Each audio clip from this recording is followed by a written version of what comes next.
So hi guys, I am Chin Magbanua and I am here now to tackle the introduction about the global divides North and South. So in 1980s, the broad line was developed as a way of showing how the world was geographically split into relatively richer and poorer nations. So, richer countries are almost located in southern hemisphere, and the poorer countries are mostly located in tropical regions in the southern hemisphere. The terms the South and North, when used in a global context, are alternative designation for developing countries. So, the North-South divide is considered as a socio-economic and political divide. So, The concept of global north and global south divide, or north-south divide in a global concept, is used to describe a grouping of countries along socio-economic and political characteristics. The global south is a term often used to describe regions within Latin America, Asia, Africa, and Oceania. There are many causes for these inequalities, including the availability of natural resources, different levels of health and education, the nature of countries' economy and industrial sectors, international trading policies, and access to markets. The global digital divide describes global disparities, primarily between developed and developing countries. In regards to access to computing and information resources, such as the internet and the opportunities derived from such access. So what's the cause of the North and South divide? The main cause of the North and South divide is the industrialization. So what the industrialization means? The industrialization is the reduction of manufacturing within an economy. It is a central process in an even geographical development, unfolding differently in cities and regions internationally. And as manufacturing industries traditionally located in North have closed, the global divide is caused by political power, economic dependency, and information or exportation for resources. Our conclusion on the globalization and the North-South divide. Richer or developed countries are almost all located on the northern hemisphere, while poorer or developing countries are mostly located in the tropical regions or southern hemisphere. There are many causes for these inequalities, including the availability of natural resources, different level of health and education, the nature of countries' economies and its industrial sectors, international trading policies and access to markets, how countries are governed and international relationships between countries, conflict within and between countries, and a country's vulnerability to natural hazards and climate change. Thank you for watching.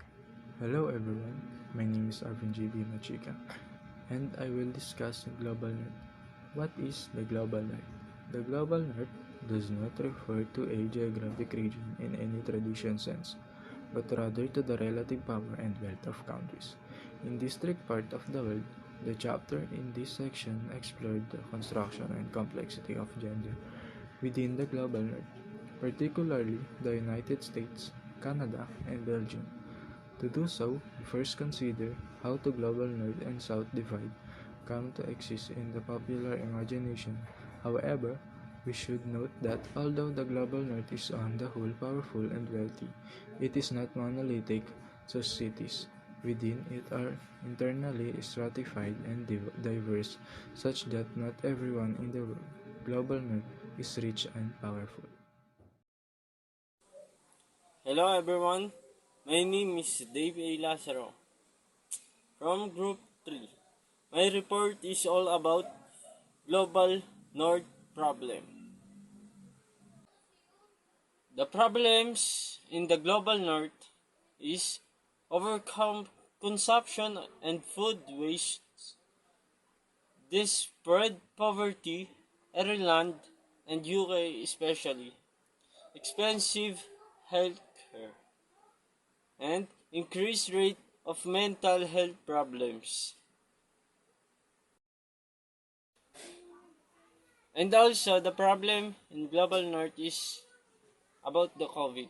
The people are fighting against COVID disease which can cause death. The other people suffering poverty. What are the challenges of global north and south? Challenges.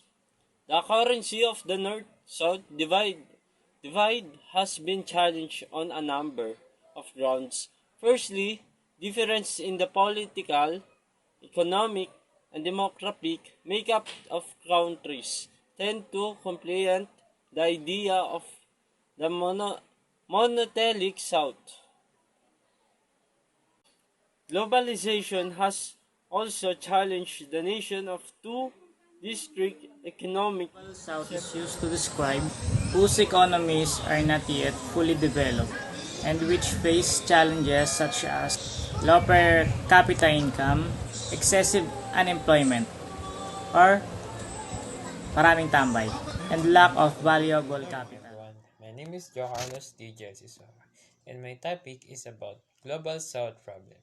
Global South problem is not politically stable, tends to be characterized war, conflict, and poverty and tyranny. Sila yung mga bansa na di gaano kayaman, mababa ang income ng mga manggagawa, mga mahirap na bansa sa mundo, kabilang sila sa Global South. Global South are countries one less development and characterized by low-level economics development, large inequalities in living standards and low life expectancy, such as Africa, Latin America, and Asia, including Middle East. Ang Global South daw ay third world, means lahat ng bansa dito ay may hirap, and 5% has enough food and shelter. Kasi sa North ay 95% ang mga source nila sa kunyari sa pagkain and sa shelter. And ang South ay source ng mga raw materials sa North kasi mayaman tayo sa mga raw materials kagaya ng mga puno. High child mortality means maraming mga namamatay na kabataan dito. Low economics and education development means ang edukasyon o pag-aaral dito sa Global South ay sobrang hirap at marami pang issue. Low self-consumption of natural resources and vulnerable exploitation by large corporation and industrial nation. Katulad ng sinabi ko kanina, ang South ay mayaman sa raw materials pero mas pinipili pa natin i-trade ang raw materials natin. And next is less technology advancement. Ang Global South ay nahuhuli na sa teknolohiya katulad ng mga weapon at mga gadget. And last is unstable government. Ang gobyerno dito sa Global South ay puro corrupt at kulang sa mga aksyon. At dito na nagtatapos ang aking report tungkol sa Global South problems.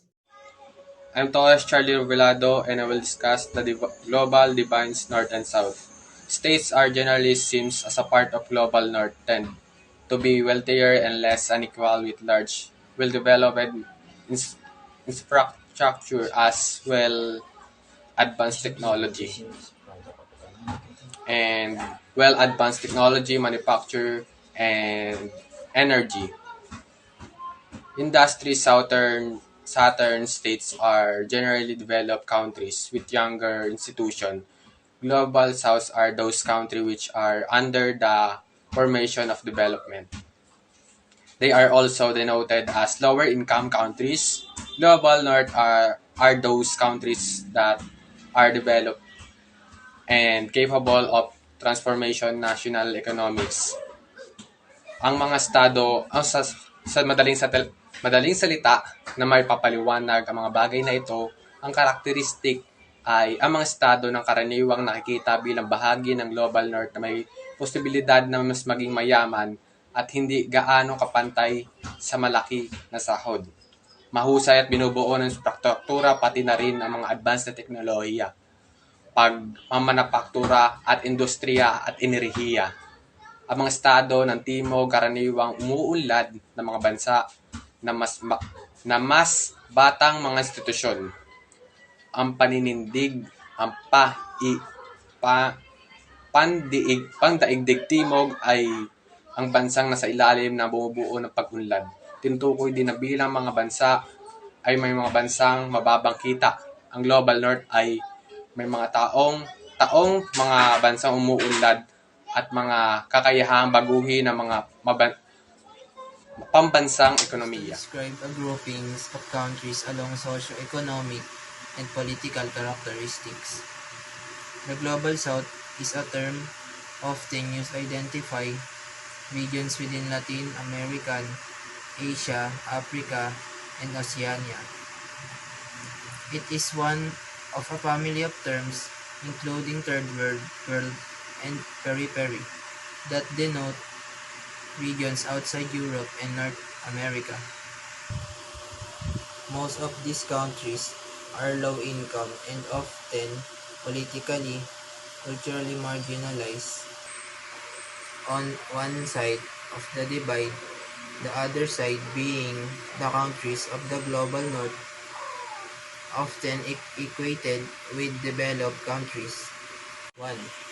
The Global South have been described as newly industrialized or in the process of industrialization and are frequently current for former subject of colonialism. Global North mostly correlates with the Western world, with the notable exceptions of Japan, South Korea, Singapore, Taiwan, and Israel, and the South largely corresponds with the developing countries previously called Third World plus Eastern World. Global North tend to be wealthier and less unequal with large well-developed infrastructure as well as advanced technology, manufacturing, and energy industries. Southern states are generally developing countries with younger institutions. The concept of Global North and Global South or North-South divide in a global context is used to describe a grouping of countries along socio-economic and political characteristics. Here's the question. Question number 1. What are the reasons why global divides the North and South? My name is Rose Navarro from 1FBS Criminology. The reason why global divides North and South is because there are many causes for their inequalities, including the availability of the natural resources, different levels of health and education, nature of a country economy, and industrial sectors, international trading, policies, and access to markets, how countries are governed in international Number 2. relations. What are the purpose of the global The divide? purpose of global divide North and South is because division promotes economic policies and strategies at all levels for sustained growth, exclusive and sustainable development, full employment and decent work for all the poverty, eradication, and developing countries, especially the least developed countries, including through North to South and South to South. What are the impacts of the North-South The divide? impacts of the North and South, these create a large wealth divide, and those living in the north of the country can experience lower incomes, higher unemployment, and a lower standard of the living than those living in the South. 4. How did globalization affect the global South and global North? Globalization affect the global South.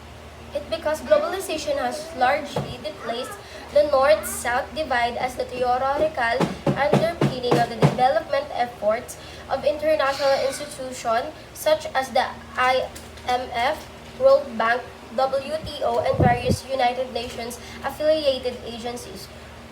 Though these groups differ in their perception of the relationship between globalization. Can you differentiate the global north The and the global difference south? of the global north and south. The global north includes the richest countries that have the most up-to-date technology and resources, while the global south are countries that usually have less resources and money, so therefore their citizens are more likely to suffer from the poverty.